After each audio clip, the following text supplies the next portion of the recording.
With breaking news and political commentary from a public servant, serial entrepreneur, community leader, philanthropist, and American patriot, and a darn nice guy. It's time for the Grassroots Truthcast and your host, Gene Valentino. Hi friends, Gene Valentino, and welcome to another episode of Gene Valentino's Grassroots Truthcast.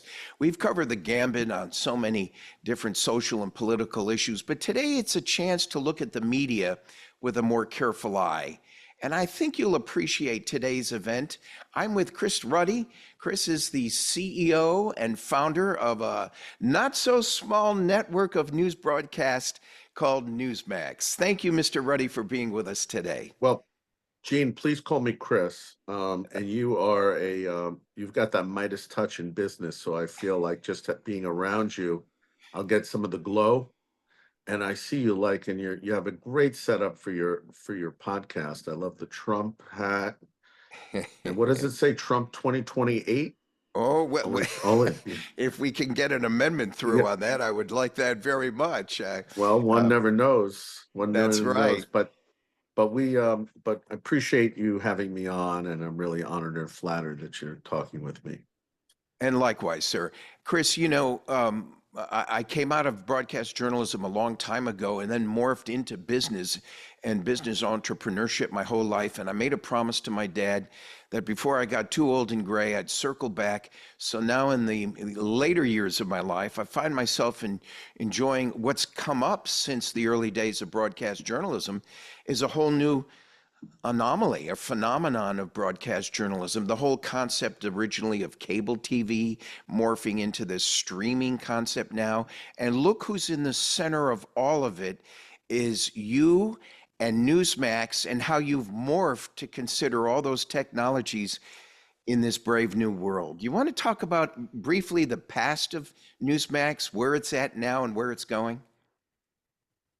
Well, NEWSMAX is I like to say, an overnight success story for the past 25 years. We've been around for a while, although people probably only recently, many people nationally have only recently heard of us. I started in 1998 in Florida, of all places, West Palm Beach, newsmax.com and NEWSMAX Media. We grew to be one of the largest digital media companies in the US for political news. In about 2014, I launched NEWSMAX TV, the news channel. It's now the fourth highest rated cable news channel, just behind CNN. We reach over 20 million Americans regularly. Altogether, all our platforms, we're reaching about 40 million Americans. We have a huge reach on social media, on X, Facebook, Truth Social, you name it, we're there. We're also big on streaming television. We're on free. So it's just so many different venues you can get NEWSMAX. And it's been a very good journey. It's so interesting to me to see how it's morphed as you've described. In the early days, there was just, and it was the dilemma of media back then as well, where you would have few owners owning big outlets. More recently, Jeff Bezos and the Washington Post and so forth, where you'd have very few owners owning big outlet systems. What I found most interesting about your initial public offering, which has just been, which you've announced, and the pre-sale for it, is that you're doing what the Green Bay Packers did, a sports organization owned a little bit of investors, the fans, each having a piece of the rock. I see you doing the same thing here with NEWSMAX, yes or no? Well, we announced last week, or just over a week ago, that we're going to go public. It sent shockwaves through a lot of media outlets that NEWSMAX was going to become a public company. I've been a private company, the majority owner here of NEWSMAX for over 20 years. And we've been pretty comfortable doing that. We're profitable now. We're growing. We have a lot of success. People say, why do you want to become public? And the answer is several factors. But one is we just feel like, hey, now's the time to bring in partners of the American people. You can buy shares in NEWSMAX, and we could have hundreds of thousands potentially of these shareholders that are partners that are working to build NEWSMAX. And yet you, having built businesses, Gene, know how important it is to have consumer and public support for what you do. So I love this idea of the partnering. And the second thing, I saw how great President Trump's Truth Social and his app and his media company went public. It's worth billions of dollars. It went as high as $10 billion. We're not saying we're going to go as high as that, but I think there's tremendous interest. Newsmax is friendly to President Trump. He says it's his favorite network. He comes on. He's going to be on tonight. We're going to cover his debate. We're going to cover his rally on Friday. So we think there's huge interest. So far, there has been huge interest. People actually can go online and buy shares now in Newsmax, which is amazing if they're eligible. And the eligibility rules are made not by me, but by the SEC for accredited investors. But you can buy the pre-IPO shares by going to newsmaxinvest.com. That's one word, newsmaxinvest.com. And we've had tens of thousands of people sign up for information and to say they're interested in investing.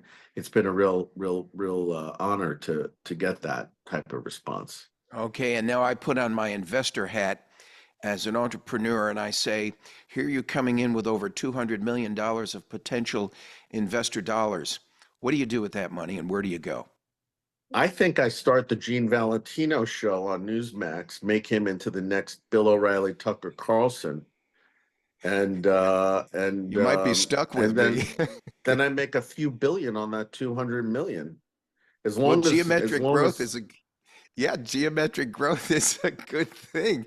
I don't think I can afford your rates though, Gene. I don't think I can afford those rates. Well, But there's an old we have a lot of areas of growth. The cable TV channel is still exploding. We have a streaming channel where that's still growing. We have a Newsmax Plus service. You know, we want to have a lot more on that streaming service. People can subscribe. They just go to newsmaxplus.com and we get, you know, we've have 250,000 people so far that have signed up for that. So it's just like so many different things. We love the area of podcasting and audio broadcasting. That's a potential area of radio. So there's a lot of things Newsmax is doing. You know, the Reuters study came out just last week. They did this global study, Gene, and they asked, you know, what are the media sources you watch? Each country, 47 countries. The U.S., the top 12 news brands, according to Reuters, includes Newsmax. And according to them, we're reaching about 25 million people. That's just through the TV channel, not the digital side of the company. And I think it's amazing. We were in with all these other top brands like ABC and CBS and CNN and Fox. And I'm relatively new. I don't have any legacy media supporting. It's just you and the American people and the people listening to this podcast, and the viewers are going to Newsmax on their apps, on their phones, on their website, on their televisions and cable TV. And they're tuning in fairly regularly. And I think it's showing now with the confidence we're seeing. You exemplify, and I predict that the future of broadcast journalism is not what we've known it before, but what it will be today is a diversity of pathways, social media, streaming, the old days of television merging into cable TV. We can't abandon cable TV per se, but it is a pathway to paralleled with all the other pathways you're working on. There's only one network I've found, one operation I've found that's on the top of this, and that's Newsmax under your leadership, and I commend you for that, sir. I think that is the future. If you're talking about where, I can't tell the folks where Newsmax is going to be investing $200 million in the future, but I would guess, if I was an investor, that I would want to see it going into parallel pathways so that you're not held hostage to any one. Yes or no? Well, I agree with everything you said. I think you'd be a great advisor for Newsmax. Again, I'm not sure I can afford your rates, but we may have to bring you on as a charity case. I don't know. Well, it's a little hard to claim charity when you got 200 million in the bank, which we don't have yet, but we hopefully will. But look, you know, I think that you're right. I mean, I think it's just being everywhere. Just like you said pathways. I think that the public consumes news and information at different ways. Some people like text. I've met people that go, I read Newsmax on my social media, and they get our news blurbs there. Yeah. So people are going to podcasts like yours. We have a couple of great podcasters. They're getting through the website Newsmax and the TV channel. So I agree. We're one of the first. I don't know if we're the first, but certainly to do all these pathways and be fairly successful in almost all of them. And I think it's a sign that we're onto something. The old ways and the old media, which they're totally, they're hostage to their Yeah. traditions and to their liberalism and left-wingism. We're not. People say Newsmax is this or that. We're fair. We always like to have balance on our network. We like to have both sides. Well, You know, you stand apart from the CNNs and the CBS, ABC left fake news side of things. But at the same time, I've noticed Newsmax, they call balls and strikes. I've seen your team present questions in a manner that take on both sides of the issues fairly, as you should, if you're truly looking for facts and objectivity. Now, we've formed opinions, and we have room on the Newsmax in Newsmax environment for those different opinions to reveal themselves. But isn't not true that that you stand apart from the other outlets by just making sure the facts are indisputable? Isn't that true? well, I'll give you some hard truth about that, Gene. It's easy. We could say we're better, we're fairer, but let me tell you this: on Newsmax, we have a lot of Donald Trump. Our audience loves Donald Trump. We have critics of Donald Trump in our audience too. We welcome everybody to watch Newsmax. I have on Republicans that love Donald Trump. I have on Republicans that don't like Donald Trump. John Bolton, who I think is great on foreign affairs, he's a Trump critic. He comes on Newsmax. We have critics that are Democrats that don't like Donald Trump. They come on Newsmax all the time. And you know what? Donald Trump still loves Newsmax because we give him a fair shake, where Fox is not putting him on, or they're censoring him, or they're blacklisting him, which they've done in the past. We're not doing any of that. But go to CNN and MSNBC. How many pro-Trump people do they ever have on CNN and MSNBC?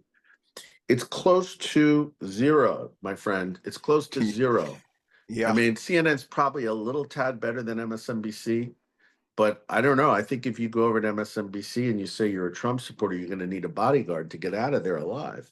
Yeah. And so I just think I get what they're doing over there. They're polarizing, they're this and that. We've taken a different path and it's working and it's growing. And I think the American people are saying, you know what? I like Newsmax. It's not bad. It's actually pretty good. So Newsmax just announced a few minutes ago that our good friend Hunter Biden has lost his, with the Bar Association in Washington, D.C., has lost his license to practice law there. In parallel to that, we're only 2 days away from a debate that handcuffs Donald Trump in many ways. For the first time in history, unprecedented, we see rules in place being imposed on two candidates. One being seriously restricted in the debate process, and the other one calling marching orders from the White House to try to incarcerate him, which failed prior to Thursday night's election. What I like about Newsmax is that the folks have a say and that they can come forward and invest their dollars, unlike the fake news medias, which is a cabal, a selection of few people owning big networks. In the Newsmax investment strategy, I see many people being able to step up $5, $10, $20,000, whatever you can afford at investnewsmax.com. Chris, well, any I comments? appreciate that. That endorsement is fantastic. And if people go onto that webpage, it's newsmaxinvest.com. There's a private placement memorandum. They should read that. They should be familiar. Watch the presentation video. Look at the presentation as a PowerPoint. But they can hit the Invest Now button and actually go with a credit card and buy a share or more shares in Newsmax that they want. And it's pretty simple process now. And it's tremendous that people can do it if they're accredited investors. And we've had an incredible response. That so much so that we're hopeful we're gonna close this investment round in the not too distant future, and then hopefully go public. People buy the shares now. We'll be able to trade after we go public, so they'll have the trading shares. And I think it's an exciting time for the company. It's an exciting time for America. And, I think if Donald Trump wins the presidency, I think America will be on a much better footing going forward too. Bravo, Chris Ruddy. You've taken Newsmax from rags to riches, as the expression goes. Any parting thoughts or comments you'd like to make? Well, I'll mention that I spoke to the president this morning. President Trump and I had a phone conversation, and he asked me what we're talking about a number of things, and he asked me, and I usually don't reveal like what I say in private conversations, but I think this is not something I would say in private either. Yeah, I mean that it would be just confidential. I would say it publicly, which is, I think what President Trump should do in this debate is just talk about his record and let people decide the output of Donald J. Trump as president on foreign policy, domestic policy, and compare that to the output that we've seen almost 4 years of Joe Biden's presidency, domestic foreign. Joe Biden is the chaos president. We've seen chaos at the border, chaos at 25% inflation. It's ruined. If you know what that's done, if you have $1 million worth of assets, they're worth 750,000 now because of inflation. They're not. That's right. That even it might say a million, it's worth less. And so the value has gone down across the board. The chaos in our cities, that you can't go into a retail drugstore without glass bars and glass containers on everything. It's insane what's going on. And I think that Trump brings back a normalcy. So I'm hoping that's what the discussion's about. We don't hear about, Hunter Biden's an interesting character. I think that maybe the politics on him are overdone. He seems like a sorry figure. I actually feel sorry for the guy. He's got addictive behaviors and things like that. But I just think that let's talk about the issues that are really affecting America. I consider this the distractions, the deflections, the diversions of our attention off the side issues. The masterful journalist keeps his focus on the true wrongs of this nation, and the Democrats have done a great job at trying to deflect our attention on that point. Oh, by the way, when President Trump was chatting with you, did he suggest you'd be a good candidate for vice president? That who would be? That you would be? Oh, it's interesting. You know what I always tell him when it's been suggested that I go work for him? I say what I just said to you. I said, Donald can't afford my rates. I've known the president for 25 years, for those of you that don't know. So I've known him for a long time. We're friends. And we don't agree on everything. I don't agree with everything he posits and everything else, but I think he's a good person. He loves America. And I think he's really trying to make a difference. And I generally agree with, the things he wants to do. There'd be some smaller things that I think could be in different approaches on things. But I think that he did an amazing job as president. Yes, I think he was the most impactful one-term president in our history. I've never met a political figure. I don't think there's anyone in history that has had the draw and charisma he has had. Yeah. And I'm not sure I would ever accept the vice presidency. Not that it's beneath me, but because I believe, Gene, there are much better qualified people to be vice president. I'm looking at the name right behind you on the screen there of Rick Scott. Yes. Rick, this guy he was the best governor in recent memory. I think very highly of Jeb Bush too. Jeb was a fantastic governor. I know some conservatives don't like him. I love Jeb Bush. I love Rick Scott. Rick was a private business guy, and then he became a senator. He works really hard as the Senate job. Not true of many of his colleagues. I don't need to name names. And so, like, people like that, they really are good. And I'm good at the media thing, and I think that's what I'm going to stick. I'm sorry. No, I think I should stick to what I'm doing. Otherwise, I might lose my day job. Well, I feel the same way at times. You know, your relationship with Donald Trump is not unlike mine with Rick Scott, former Governor Rick Scott, now Senator Rick Scott. Boy, you hit the nail on the head. I wished he would be on the top 6 list of President Trump's consideration for vice president. I do hope he gets the nod and takes over the speaker title, the head of the Senate, after Mitch McConnell retires. The biggest success stories we've had are with people who come out of strong business environments that then morph into trying to do good, as opposed to the reverse. Another example of that is Doug Burgum, governor over in North Dakota. He's on the short list for President Trump. He definitely as well. is. I can tell you that. He's on the short list, and he's a very strong character and guy. I like him a lot. Yeah. Well, sir, you've been gracious to give me your precious time. I'm so honored to have you here to talk about investnewsmax.com. Folks, go to newsmax. Actually, we have the domain Invest Newsmax, I think works also, but it's newsmaxinvest.com. Okay. We want to make sure they don't end up going to some commie pinko site by accident. Newsmaxinvest.com. My guest today, folks, has been Chris Ruddy, CEO, founder of NEWSMAX, an organization, and as I characterized, not unlike the Green Bay Packers, that allows folks, the common folks, to invest in an initiative. Well, this initiative and this style of investment, putting on my investment hat again for a second, is so interesting to me because it allows you and me to have a piece of the action.